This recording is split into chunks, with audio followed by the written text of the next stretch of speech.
May sinabi nga si Sir Quinito Henson patungkol nga yan sa naging resulta ng Gilas Pilipinas laban sa Brazil. Marami ding nanghihinayin sa hindi paglaro ni Kai Sotto sa semifinals.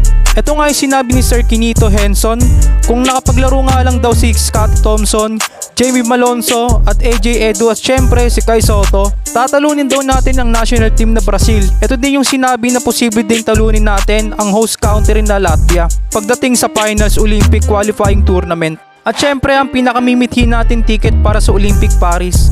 So para sa akin, agree din ako sa sinabi ni Sir Quinito Henson sa pahayag na yon. Sa laban ng Brazil at Gilas Pilipinas, nahirapan talaga sa loob ang Gilas Pilipinas doon laban sa Brazil. Sayang din hindi nakalaro si AJ Edu at Kai Sotto doon. Kung nandun lang yung dalawang player na yon, malamang natalo natin o tinambakan pa natin ng Brazil. Samantalang, bigo man tayo makapasok sa Olympic Paris, napasama naman si Justin Brownlee bilang All-Star 5 sa FIBA o QT. Kasama na dyan ang player na si Lomas na taga Latvia, si Hill na nasa Cameroon, si Leo na sa Brazil at si Bruno Caboclo sa Brazil. Dalawang Brazil nga ang nakapasok sa All-Star 5. Maganda balita din to para sa Gilas Pilipinas at syempre kay Justin Brownlee. So sa pahayag nga ni Sir Quinito Henson, napakalaking bagay talaga yung pagkawala ni JB Malonzo, Scottie Thompson, AJ Edu, syempre si Kai Sotto sa semifinals ng Brazil.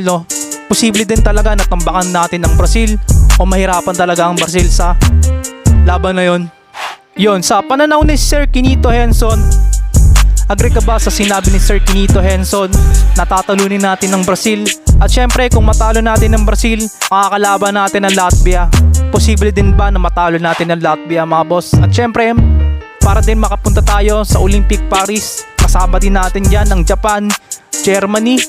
So yun mga boss, ang mabilisang update lang sa Gilas Pilipinas. Kung gusto mo ng mga ganitong video, mag-subscribe ka na sa aking YouTube channel para lagi kang updated sa mga bago nating videos katulad ng Gilas Pilipinas at syempre sa pahayag ni Sir Quinito Henson.